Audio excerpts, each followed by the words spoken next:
Assalamualaikum warahmatullahi wabarakatuh. Saya Faruk Abdullah dari kelas 02 SIP 001 ruang V508 Fakultas Sastra Indonesia. Ingin menjawab soal UAS yang diberikan oleh Bapak, yaitu masuk ke soal nomor 1. Apa peran bahasa Arab dalam perkembangan bahasa Indonesia? Jawabannya ya, peran bahasa Arab dalam bahasa Indonesia memiliki peran penting dalam pembentukannya, yaitu dikarenakan bahasa Indonesia tersebut merupakan multibahasa dan keragaman bahasa itu dapat hadir dengan adanya alih kode. Pada umumnya kode tersebut menghasilkan pinjaman bahasa. Hal seperti ini dapat dengan mudah kita lihat dengan hadirnya beragam bahasa asing maupun ragam bahasa lainnya. Demikian pula dengan bahasa Arab yang telah lama masuk ke Indonesia melalui para pedagang muslim melalui jalur perdagangan di Gujarat, India. Terkait sejarah bahasa Arab ke Indonesia, diketahui bahwa bahasa Indonesia tidak hanya mengadopsi istilah-istilah dari bahasa Arab, akan tetapi juga sastra Arab, yaitu aksara hijaiyah. Selanjutnya masuk ke nomor 2, yaitu apa yang dimaksud dengan isim mufrad, isim musanna, dan jamak, serta berikan contohnya dalam bahasa Arab. Ya, jawabannya isim mufrad itu kata yang menunjukkan makna tunggal, baik muzakkar atau muannas. Contohnya itu madrasah kitabun insanun. Kata di atas mengandung makna seorang manusia, seorang perempuan, satu buku, dan satu sekolah. Tanda i'rab untuk isim mufrad adalah fathah ketika rofa, fathah ketika nasab, dan ketika khafad. Contoh lain, isim musanna atau isim saniyah, kata yang menunjukkan kepada dua makna. Adapun bentuk kata tersebut dan contohnya adalah kitabain, kitabani. Selanjutnya contoh isim jamak. Isim jamak adalah kata pada makna banyak lebih dari dua. Contohnya ada jama muzakkar, jama salim. Contohnya muslimin, muslimun, dan jama muzakkir salim ditandai dengan waw. Nomor 3, apa yang dimaksud dengan fi'il maklum dan majhul? Berikan contohnya dalam bahasa Arab. Fi'il maklum itu kata kerja yang disebutkan pelakunya atau kerja yang melakukan sedang mengerjakan sesuatu. Contohnya Ahmad membuka pintu. Kata membuka disebut kata kerja aktif, katanya berawalan.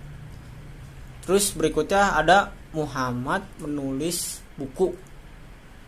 Adrasa Muhammadun kataba. Contoh kata kerja aktif lainnya: membaca, mencari, bermain, bertanya. Membaca Quran, mencari bahasa, bermain laiba, bertanya salah. Selanjutnya ada fi'il majhul. Fi'il majhul itu kata kerja pelakunya tidak disebutkan dengan kalimat, tetapi kata kerja tersebut dibuang karena suatu tujuan, yaitu adakannya fa'il. Selanjutnya fi'il majhul, yaitu kata kerja yang tidak disebutkan pelakunya. Kata kerja tersebut dibuang karena ada ketentuan, yaitu ada kalanya untuk menyingkat karena berpegang kepada kecerdasan pendengar. Selanjutnya ada kalanya fa'ilnya sudah dimaklumi. Selanjutnya ada kalanya penghinaan bagi fa'il sehingga lisanmu sayang untuk disebutkan. Contohnya Zaidu dorobu. Artinya itu majhul itu tidak terbentuk dari yang lazim. Adapun maklum terbentuk dari setiap fiil-fiil atas kesamaan, dan bina majhul itu terjadi pada fiil madi dan fiil mudhari. Selanjutnya nomor 4, apa yang dimaksud dengan ismu kana au kida au khawatiha? Apa saja yang termasuk dalam saudara-saudara kana, serta berikan contohnya dalam bahasa Arab.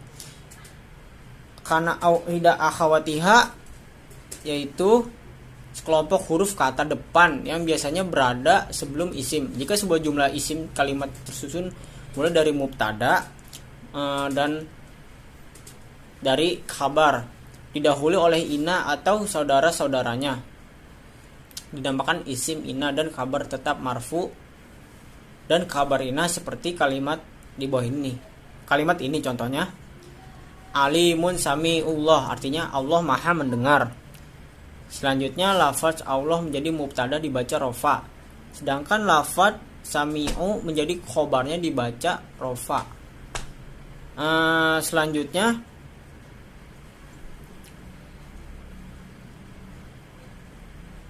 ina dan saudara-saudaranya yakni ina, ana, kana, lakina, laita, la'ala.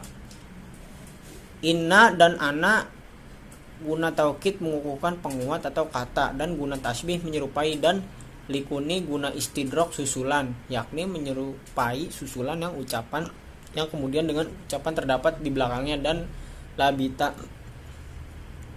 Ini dengan kata lain, sesungguhnya fungsinya bagi penegasan huruf atau mengokohkan pembicaraan. Selanjutnya nomor 5. Apa yang dimaksud dengan verba, fiil, mujarad, dan mazid? Berikan contoh dalam bahasa Arab. Mujarad yaitu sebuah kata terdiri dari huruf-huruf asli. Dan mujarad terbagi menjadi dua, yaitu mujarad sulasi dan mujarad rubai.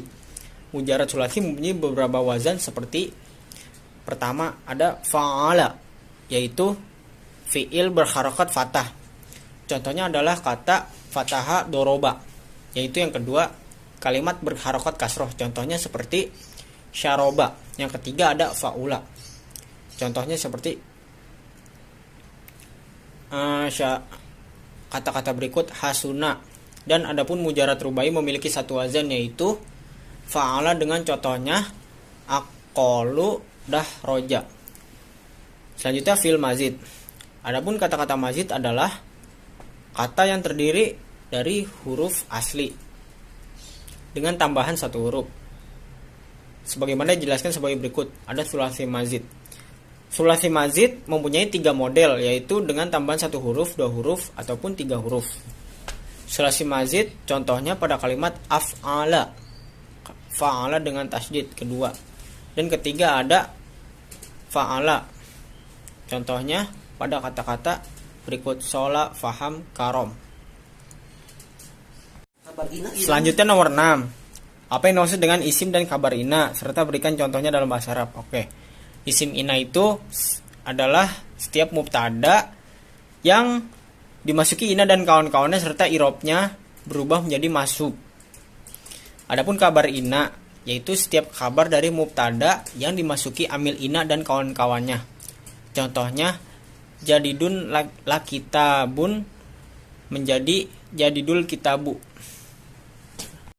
Nomor 7, apa yang dimaksud dengan huruf dalam bahasa Arab? Berikan contoh dalam bahasa Arab. Huruf adalah lafaz yang tidak layak disertai isim atau tanda fiil. Huruf itu lafaz yang tidak disisipi baik oleh tanda isim maupun tanda fiil. Contohnya seperti huruf khafat, yaitu min, ila, an, al, a'la, dan lain sebagainya.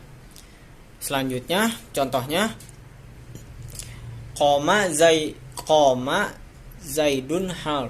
Artinya apakah Zaid berdiri? Nomor 8. Apa yang dimaksud dengan fa'il? Apa bedanya dengan naibul fa'il? Berikan masing-masing contoh. Fa'il adalah isim yang dibaca rofa yang setelah fi'il mabni maklum disebut fi'il makni maklum.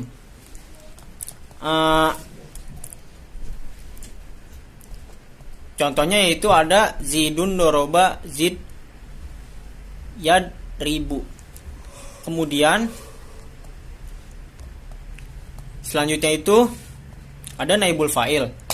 Pengertian dari naibul fa'il yaitu isim yang dibaca rofa yang jatuh setelah fi'il mabni majhul atau yang diserupakan dengan fi'il mabni majhul. Dalam kitab lain disebutkan definisi naibul fa'il ialah la maf'ul yang menempati kedudukan fa'il dalam setiap hukum-hukumnya setelah fa'ilnya dibuang. Contohnya do'ifal insanu kholaq.